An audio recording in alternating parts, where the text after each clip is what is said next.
Masters of innovation. Looking towards the future with anticipation, raising up the technological conversation from the east to the west and all across the nation. If knowledge is the cure, then we got the medication. We're the masters of innovation, the masters of innovation. We're the masters of innovation, the masters of innovation. Welcome, everybody, to the Masters of Innovation. Back, as always, with the cutting-edge knowledge you need to survive in today's changing landscape. As always, I'm Garrett Wagner, your entrepreneurial CPA channel host, and the man that's trying to keep up with this old man that's staring on the computer screen across from me, Joe Brunsman, CLP Brokers. Joe, today we're expanding our horizons. Talk about something we should kind of be aware of when we talk to our clients as we kind of move out of COVID. And we've talked a lot about this behind the scenes. So let's kind of share with everybody else out there so we can be ready to talk to our clients about this. Now, if you're like me, you might have seen recently a ton of ads and ambulance chaser style ads on COVID-19 insurance related. You know, we will help you get money from your insurance company due to COVID-19 when your business has been impacted. So, Joe, I got to ask you, you're the master of all things insurance. You got more books than I can count that you wrote on this. You got a stack right there probably or somewhere. He's going to find a copy, folks. See, the man knows his stuff. So, Joe, if my client calls me and says, hey, I saw this ad online, or someone called me and said I can get you business interruption insurance for COVID-19, what's the deal with that? And should we tell our clients to do it, or should we tell our clients like they should hang up the phone on that person? So, you know, every insurance policy is different, and every circumstance is going to be different. Just like, you know, every client's different. But, you know, I would just say, knowing what I know about insurance, having obviously written 3 books on insurance, and having a master's in law, I think the probability that any of these lawsuits are going to be successful is pretty close to 0. Like, I am highly dubious that these attorneys are really going to accomplish anything.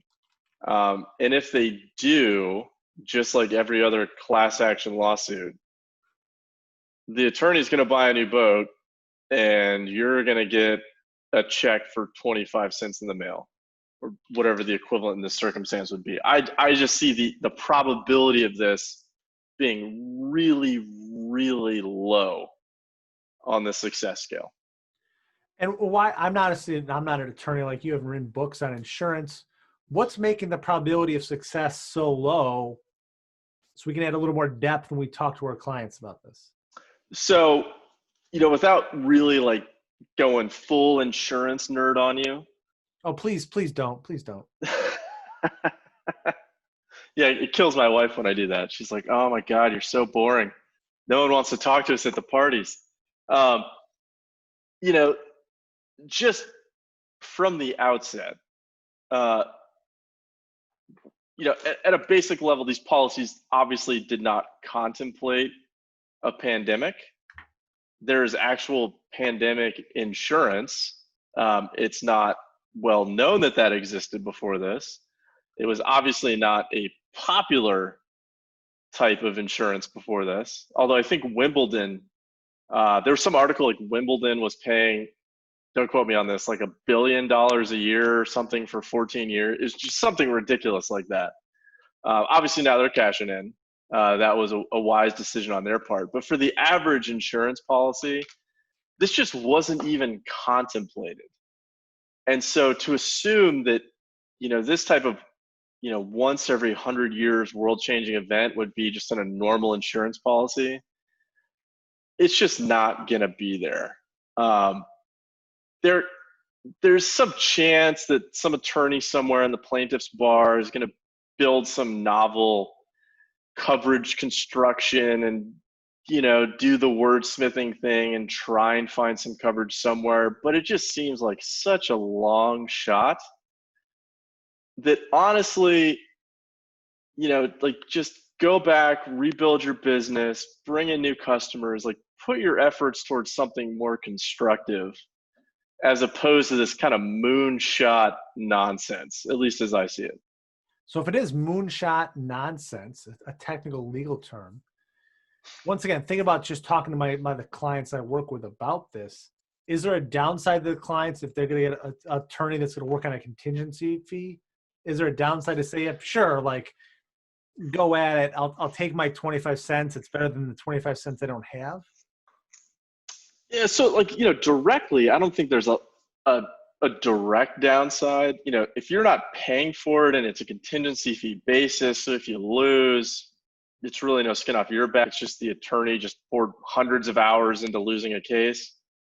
I mean, there's not like a direct cost for you there, but at least indirectly, one of the things we tell all of our clients, just part of that client screening process, is look to see if these guys were involved in any sort of prior litigation. Because contrary to popular belief, and I know this is going to sound insane, especially in this country, it's not actually common to sue anybody in this country. So the average person does not sue people in this country. There's something called vexatious litigants that just have, in some cases, like hundreds of lawsuits to their name. But I think on a business to business level, it would just rub people the wrong way, because obviously we all went through this. And I think most people just kind of at least instinctively understand, maybe they think it's unfair, but that doesn't mean that it was wrong. And I think a lot of people are going to go, okay, well, if you signed up for this nonsense, unless there's some sort of real extenuating circumstance there, why would I do business with you if you're going to join into some frivolous lawsuit like that? Like, why would I want to enter a business relationship with you if you're willing to do that? I have no idea what you're willing to do to me. And if we have a contract, how would I know that you're not going to try and bring up some frivolous type lawsuit that was obviously outside the bounds of what the contract said? I think it's just going to rub people the wrong way if they see your name associated with that. Also, speaking of that, I'm kind of thinking right now about the payroll protection program. What essentially is providing, in a way, free money to businesses to fund payroll. And there's a lot of people out there that think, okay, well, yeah, it's free now, but we're all going to pay for that later when that money's due, because that money's going to come from somewhere. So is this one of those things that, as well as like that, hey, best case scenario, somehow, some way, a whole bunch of attorneys figure out how to get all businesses in America, just about business interruption or whatever insurance they can get. And insurance companies across the United States got to pay out these huge claims to all of us. Well, in that case, pie in the sky, is the downside of that at that point, essentially, the insurance industry just goes belly up bankrupt across the board? Yeah. So the insurance industry, obviously they did not write a pandemic into their policy form for really like a number of technical reasons. But if the insurance industry somehow gets hooked into this, like I know that there were legislatures out there in various states that were trying to write these laws that would retroactively provide coverage to business owners. I mean, that's absurd. I don't even think that's constitutionally legal. I think it's just pandering for votes, quite frankly. And you could bankrupt the insurance industry. And at that point, you got to think to yourself, okay, what's the greater harm here? Like, if we're going to bankrupt the insurance industry by forcing them to pay out these claims, we're just not going to have an insurance industry. Not only now, but moving forward. Who's going to start an insurance company if some wingbat senator from some state somewhere can get some legislation passed that goes, hey, yeah, we know that these two consenting parties agreed to this contract, but now we're just going to go back and change that contract unilaterally to favor one party, and it's going to bankrupt the other party. I mean, like, nobody, it would forever destroy the insurance industry if they try to do that. I mean, it's just patently absurd, and business owners shouldn't hang that on that kind of stuff. It's like, it's just a moonshot. It's, don't put your energy into a moonshot. right? Get your boots on the ground, gin up new business, get that business back up and operating. It's like, no, the world's not fair. It kind of sucked for all of us, some more than others, certainly. But nonetheless, it's like, life isn't fair. We got to move forward with what we got. So don't go for the moonshot. So, Joe, I think with that, well, as a person that has insurance on the personal side and the professional side, nobody loves insurance. It's something you pay for that you hope you never have to use. But I think for me, at least, I'm happy that I have insurance, period, across the board. If you were to say to me, "Oh, how would you feel about never having insurance again?" And you might save money, but there's no more insurance, period, across the board. At least for me, I'm probably going to choose a world where there is insurance versus without. Yeah, because if we're going to potentially destroy the insurance industry over this like once every 100 years possibility, it's like, well, that's insane, because we have lawsuits every day that are covered under insurance. And being in the insurance world, I understand why people hate insurance companies. Like, I legitimately understand that, and I have gone to war with some insurance companies and some claims people at these insurance companies to make sure that our people had coverage. But that was for legitimate purposes that were well within the confines of that insurance policy. So yeah, you're right. I think it's, in this case, it's unfortunate. Honestly, my heart goes out to any of these companies that went bankrupt. Like, it's not fun. You didn't really do anything wrong. You were just existing at a time when the government had to shut everything down.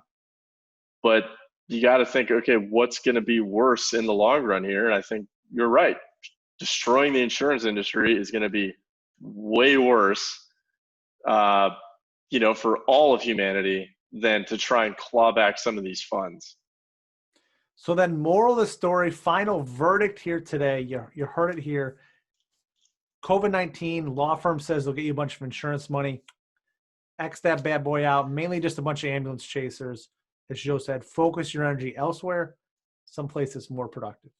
So as always, go ahead. I was going to say, there is, I could think of maybe some very niche circumstances, like very niche, where maybe this was covered. Maybe. Or you could make the argument that it should have been covered under that policy language. But I think for like 99.9% of people, it's just not going to happen. So maybe, but once again, it's a moonshot. Definitely not guaranteed that this is going to work. And I think that the insurance industry, when one of these lawsuits comes up, they're going to come out swinging hard for the fences to shoot this down, set a precedent, and avoid any further litigation. So sorry to interrupt you there, Garrett, but maybe it could happen, but it's just so unlikely. It's like buying a lottery ticket. Don't buy a lottery ticket. Like, buy a gold bar, stick it in your basement, or fund your 401k. And that's where we gave this a big X to this idea of insurance companies, law firms helping you get money. Avoid that. Don't do it. And especially in this one, do not ask either of us questions on how to get that insurance money, because we gave it the X. Not going to happen. Not licensed attorneys. Not licensed attorneys. This has not been legal advice. There's a disclaimer at the bottom. And with that, you know the drill. Click to subscribe to the YouTube channel. And we challenge you today to take action to change the world and invest in yourself.